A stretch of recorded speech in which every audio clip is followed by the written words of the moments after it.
Assalamu alaikum students. I hope you all are fine. I am going to teach you biology and I will take a start with the first chapter, that is Introduction to Biology. I will keep it simple as possible. ठीक है, तो हम लोग सिर्फ इसकी आज के lecture में इंट्रोडक्शन देखेंगे. ठीक है, पूरे चैप्टर में हमने बायो के बारे में पढ़ना है, बायो की फील्ड्स पढ़नी है, बायो के ब्रांचेस पढ़नी है, इसके बेनिफिट्स पढ़ने हैं, इसके नुकसानात पढ़ने हैं. ठीक है, और आज के लेक्चर में हम लोग सिर्फ इंट्रोडक्शन पढ़ेंगे. इंशाल्लाह I will make it easy for you to understand introduction of biology. ठीक हो गया, तो नेक्स्ट स्लाइड की तरफ चलते हैं.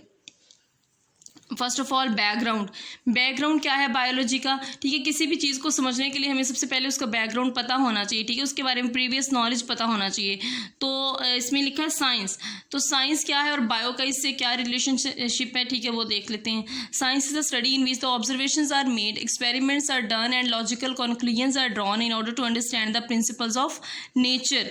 ठीक हो गया. अब जितने भी प्रिंसिपल्स ऑफ नेचर हैं उनको समझने के लिए उनको हम लोग जब हम अपना मतलब दिमाग को सेटिस्फाई करते हैं कि वाकई ही ये चीज़ है, क्योंकि वो believe in Allah as a मुस्लिम. ठीक है, तो हमें पता है कि ये चीज़ है, लेकिन हम अगर उसको प्रूव करने के लिए, ठीक है, तो हम क्या करते हैं, हम साइंस का नॉलेज यूज़ करते हैं. अब उसमें होता क्या है कि हम चीज़ों को ऑब्जर्व करना स्टार्ट कर देते हैं.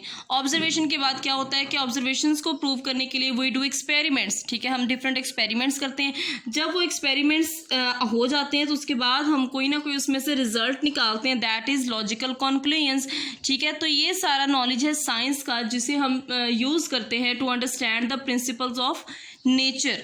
ठीक हो गया, समझ आ गई. अब क्या था कि science is a very diverse knowledge. ठीक है, वी कैन नॉट अंडरस्टैंड, इसको हम लोग बहुत इजीली समझ नहीं सकते एक ही सब्जेक्ट के अंदर. ठीक है, so scientist divided this knowledge into different categories. ठीक है, तो उन्होंने क्या किया कि डिफरेंट कैटेगरीज के अंदर डिवाइड कर दिया. One of that category is called biology. ठीक है, उसमें से एक जो सब्जेक्ट है आप उसको बायोलॉजी कहते हैं. तो ये था बायो का जो था बैकग्राउंड. ठीक है, नेक्स्ट चलते हैं.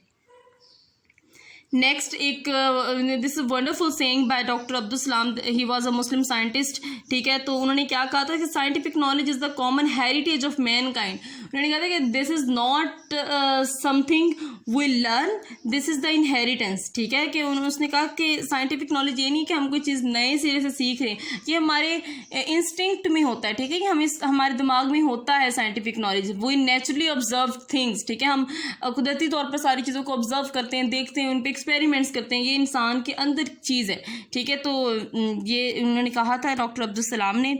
तो नेक्स्ट चलते हैं कि नेक्स्ट स्लाइड पे क्या है. नेक्स्ट है व्हाट इज़ बायोलॉजी. ठीक है, तो हम बायोलॉजी की तरफ अब इंशाल्लाह मूव करते हैं. नेक्स्ट है ओके बायोलॉजी. सबसे पहले बायोलॉजी को डेफिनेशन समझने से पहले भी हमें ये पता होना चाहिए कि बायोलॉजी ये वर्ड कहाँ से आया. ठीक है, तो biology is derived from two Greek words. It's mean कि biology is the combination of two Greek words. ठीक है, ग्रीक इज अ लैंग्वेज. ठीक है, तो उसमें से ये बायोलॉजी निकला है. तो देख लेते हैं कि इसका मतलब क्या होता है. बायोज मीनिंग लाइफ. ठीक है, बायो का क्या मतलब हो गया, लाइफ हो गया, living things. And logos meaning thought और रीजनिंग. लोगोज निकला है वर्ड लॉजिक से. ठीक है, इट्स मीन लाइफ को डिफाइन करने के लिए, लाइफ को समझने के लिए, if we have some logic, ठीक है, if we have some reason then it is called biology. ठीक है, कि लाइफ को स्टडी करना है लेकिन with some logic and with some reasons. ठीक है, तो उसको हम लोग क्या कहेंगे, बायोलॉजी. नेक्स्ट प्रॉपर डेफिनेशन है बायोलॉजी की. Biology is the scientific study of life. ठीक है, लाइफ को हमने स्टडी करना है लेकिन साइंटिफिकली. ठीक है, उसमें हमने प्रॉपर तरह से ऑब्जर्वेशंस करके, एक्सपेरिमेंट्स करके किसी चीज़ को प्रूव करना है. ठीक है, तो ये सारी चीज़ें थी लाइफ. इट्स में वो I will give you a simple example. ठीक है, हम लोग कहते हैं कि जो ये हम देखते हैं बल्कि, ठीक है, कि पत्तों का जो कलर होता है ना, प्लांट्स के पत्तों का, ठीक है, वो ग्रीन होता है.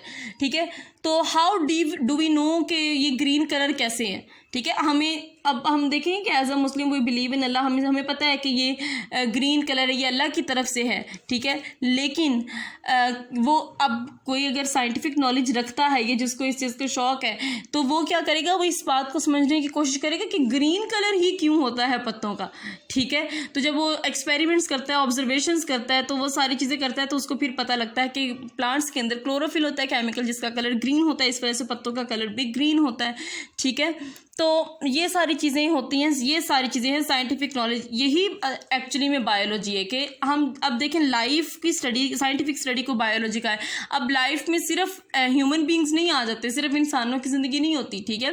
एनिमल्स भी आ जाते हैं, प्लांट्स भी आ जाते हैं, इवन के बहुत सारी ऐसी क्रिएचर्स है जो जिनको हम आम आंख से नहीं देख सकते, ठीक है, हमें नज़र भी नहीं आती बाज़ औक़ात, ठीक है। तो ये बहुत स्मॉल क्रिएचर्स भी होती है। तो वो सारी तरह की जितनी भी लाइफ है, जिनकी कोई ज़िंदगी है, जो सांस ले सकते हैं, उन सारी चीज़ों की साइंटिफिकली जब हम लोग स्टडी करते हैं तो उसको हमने क्या कहा, बायोलॉजी।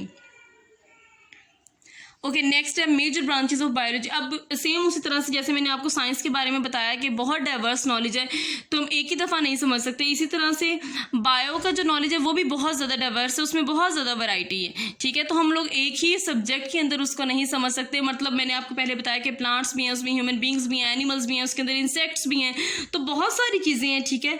तो उन सारी चीज़ों को समझने के लिए हम बायोलॉजिस्ट ने बायो को डिफरेंट ब्रांचेस के अंदर, डिफरेंट कैटेगरीज के अंदर डिवाइड कर दिया था, ठीक है। One of the major branches of biology are here. तो सबसे पहले कौन सी है, बॉटनी है, देन zoology और फिर माइक्रोबायोलॉजी। दीज आर सब मेजर ब्रांचेस ऑफ बायोलॉजी। अब हम इन्हीं मेजर ब्रांचेस को वन बाय वन देख लेते हैं कि इनकी डेफिनेशन क्या है। तो सबसे पहले है बॉटनी। बॉटनी क्या है, division of biology which deals with the study of plants. जब हम प्लांट्स को स्टडी करते हैं, ठीक है, तो वो क्या होगी, वो बॉटनी होगी, ठीक है। उसके बाद है zoology, division of biology which deals with the study of animals, के ऐसी बायो की ब्रांच है जिसके अंदर हम लोग सिर्फ एनिमल्स के बारे में स्टडी करते हैं। यू नो जू का क्या मतलब होता है, ठीक है, जू का मतलब होता है एनिमल्स, ठीक है। तो हम लोग एनिमल्स के बारे में जिस ब्रांच के अंदर स्टडी करते हैं that is called zoology। Last one is microbiology.